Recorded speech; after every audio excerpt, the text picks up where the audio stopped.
Clues Encounters of the Tweety kind is great for two reasons. Well, three reasons if we include the great title. But this is taking place in a museum. It can introduce some children to the concept of scavenger hunts, which I love.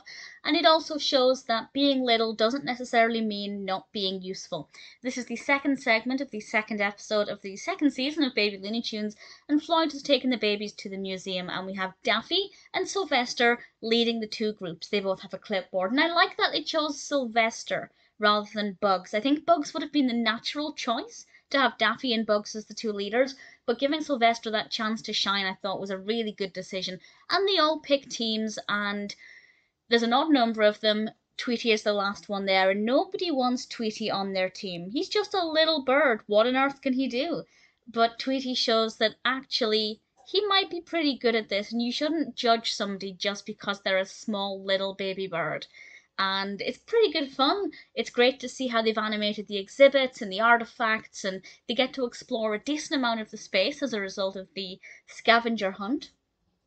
Obviously, it's not great to see Tweety looking so upset, so miserable, but it just goes to show that you can really hurt somebody's feelings if you leave them out, particularly if you leave them out over something like their small size or not being very good at something or just being too little to be useful, because actually Tweety can provide some pretty great things. I really enjoyed it. I think the location was a great choice. It's very well animated. The pacing of the narrative is very good. Definitely one that I had a lot of fun with.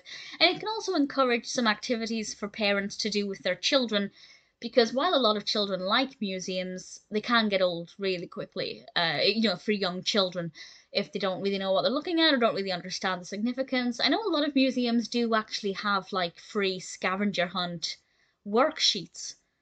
When you go in, they're often there for free, and it just gives children something to keep them occupied, something practical to help them find things, and also help them to have a better understanding of what's going on around them, because museums can be overwhelming, especially national museums, national history museums, or big city museums, and this helps children to stay focused both on the task at hand and on specific bits. And I think this really helps to show the benefit of that and how it can be a really great group activity. It's something you can turn into a competition.